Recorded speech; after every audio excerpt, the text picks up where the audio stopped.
Caramel pudding বানাইবার লাগিয়া দুধ জাল দিয়া টানিত লাগলাম আর এখানো লো ফ্লেমে বাক্কা কত সময় ধরিয়া জাল দিলাম। যখন দেখলাম দুধের কালারটা চেঞ্জ হয়ে যায়, একটু লালটি ভাব মানে আটাইল দুধের কালার দেখলেও বোঝা যায়, তখন মানে হয়ে যাইব। এখন ঠান্ডা হইবার লাগে রাখছি। আর এবার দিয়া আমি ডিম লই লইলাম 2টা আর চিনি দিয়া বালা করে ফেটি লইমু। চিনির পরিমাণ একটু কম দিমু, কারণ যখন ক্যারামেল দিমু তখন মিষ্টি আরও বেশি হয়ে যাইব। বালা করে ফেটি লইমু চিনির দানা যেটেন এটেন পুরা গলার বাদে। এখানে দুধ যেটেন জাল দিয়ে রাখলাম উমলি উমলি গরম রয়েছে, তখন পুরা মিক্স করে লইমু সবটা। মিক্স করিয়া এখন আমি চাকনিতে চাকি লইমু।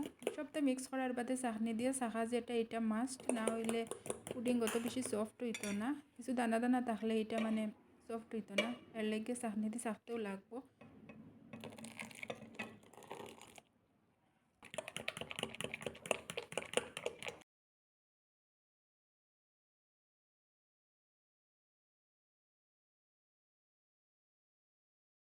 আর এখানেও ক্যারামেল বানাইবার লাগিয়া প্যান একটা হাই ফ্লেমে চিনি দিলাম। চিনিটা আস্তে আস্তে মেল্ট হইয়া ক্যারামেলর কালার আইজার হয়ে গেছে অলরেডি ক্যারামেল।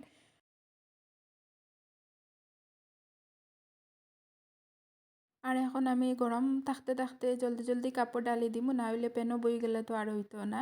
আর আজকের পুডিংটা আমি ছোটো ছোটো সাইজের কিউট কিউট বানাইতাম, এর লাগিয়া কাপও বানাইয়া, না হইলে তো বড় সাইজের একটা হইলে হয়ে যাইব। তো ক্যারামেল দেওয়ার পরে দুধের মিক্সার যেটেন এটেন কাপও দিলাম, দিয়ে 2-3 মিনিট রাখলাম। তার বাদে এখানে কড়াই একটা তুরা পানি দিয়া যখন পানি ফুটিয়ে আই গেল, তখন 2-3টা টিস্যু পেপার দিয়া কাপ টাইন দিলে এলাম। আর পানির পরিমাণ বেশি দিলে যখন ফুটিব তখন মানে কাপড় ভিতরে ঢুকে যাবে, এর লাগে পানির পরিমাণ একটু কম। আর যখন পানি শুকানি ধরে তখন আরও দেওয়া যাইব। তো আধা ঘন্টা স্টিম দিয়া দেখলাম না এটেন ওই গেছে গিয়া, খাটি বা কিছু কোনো কিছু দিয়া চেক করলে যখন লাগে না তখন দেখলাম পারফেক্ট হয়ে গেছে। তখন চুলার দিকে নামাইয়া ঠান্ডা হওয়ার পরে ফ্রিজও রাখি দিলাম নর্মাল টেম্পারেচারও 2-3 ঘন্টার লাগিয়া। তার বাদে এখানে বার করিয়া আমি এখন সার্ভিং ট্রে একটা লইলে আর খাওয়ার সময়ও বার করিয়া খাওয়া যায়, যেহেতু আমি ভিডিও করতাম এর লাগে সব একলগে বার করে লইছি। আর পুডিংর ডিম আর দুধের পরিমাণ খুব বেশি বালা করে বুঝিয়ে দিতে লাগবো। ডিম বেশি হয়ে গেলে তো খাইতে তো বেশি ভালো লাগে না, আর কম হয়ে গেলে পুডিং হয় না, ডালতে সময় ফাটি যায়। তো এইখানেও আমি সবটা ডালি দিলাম সার্ভিং প্লেটও। আর এখন খাইয়া টেস্ট করিয়া দেখি আর মাসাল্লাহ খুব বেশি ভালো হয়েছে, আর দেখতেও তো আরও বেশি সুন্দর লাগে।